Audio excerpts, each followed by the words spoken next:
Good morning बच्चों।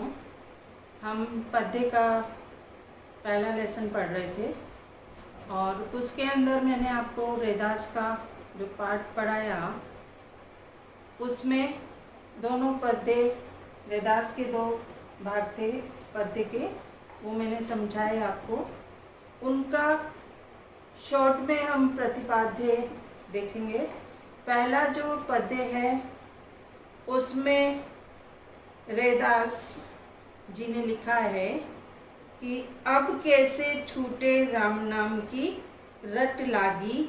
ये एक भक्ति परक पद है, यानी भक्ति से उभरा हुआ पद है, जिसमें रैदास जी ने कहा है कि मैं प्रभु रूपी चंदन की सुगंध को, प्रभु रूपी चंदन की सुगंध को अपने अंग अंग में बसाने वाला जल हूँ।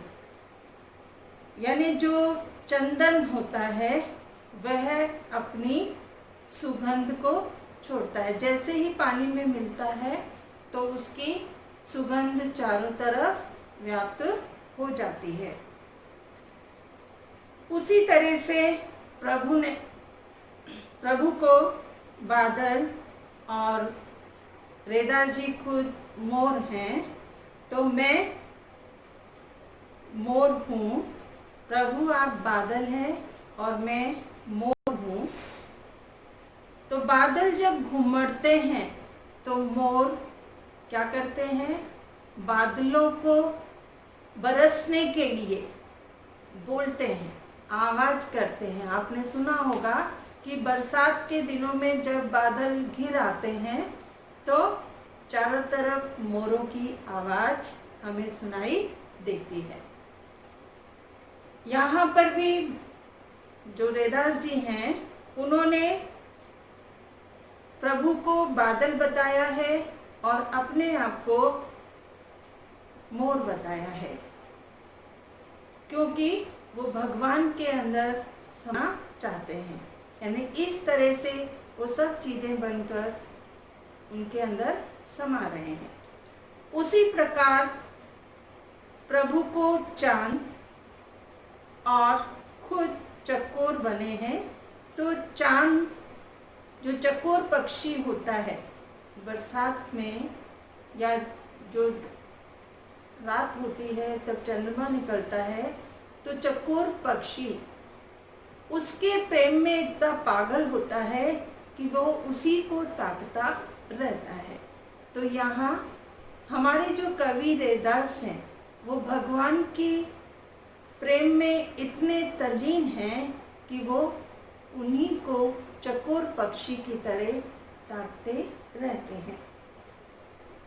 आगे रैदास जी ने प्रभु को दीपक और खुद को एक ज्योत बताया है, ज्योति।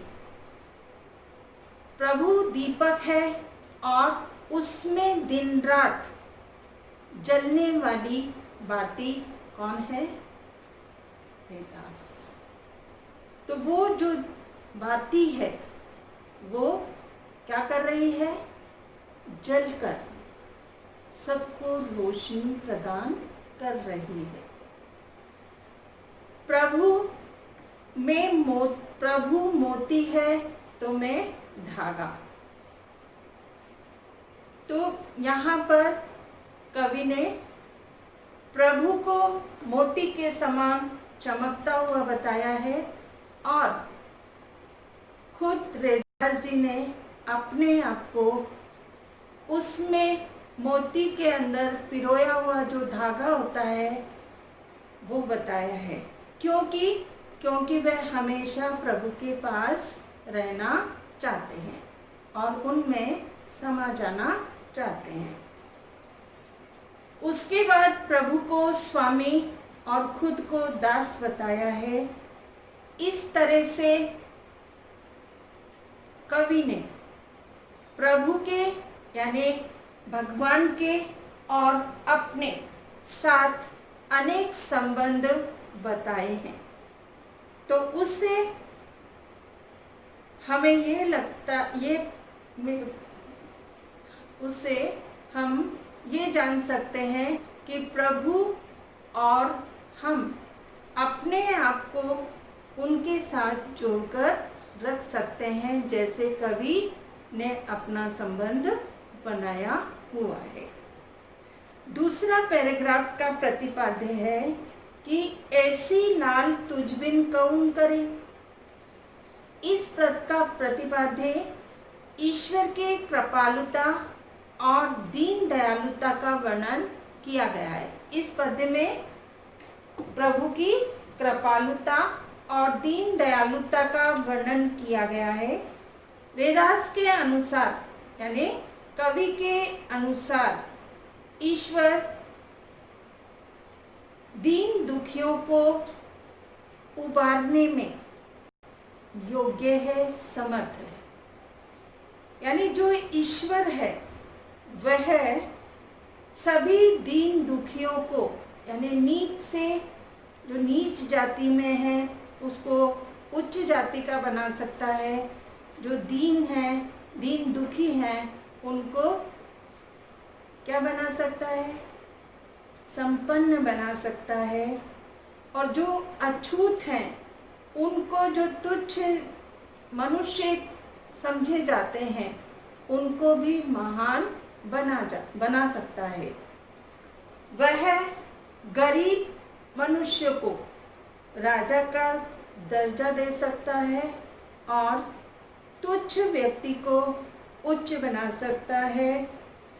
ये सब ईश्वर अपने चाहे जो कर सकता है, क्योंकि वह इस कार्य में समर्थ माने गए हैं। तो यहाँ कवि ने इन दोनों पदों के अंदर बताया है कि कवि और ईश्वर का संबंध, और कवि नीच जाति के थे अर्थात चमार जाति, छिपी जाति के थे, तो उसको क्या किया है, उच्च बना दिया है। जैसे हम कभी भी किसी भी व्यक्ति को नीच नहीं मान सकते, अछूत नहीं मान सकते, क्योंकि भगवान ने ही तो उसे बनाया है, तो हम उसे अछूत कैसे मान सकते हैं। लेकिन हमारे यहाँ पर कुछ ऐसी चीज़ें हैं जो छूत अछूत, अमीर गरीब, ऊंच नीच आदि के भावों को बताता है।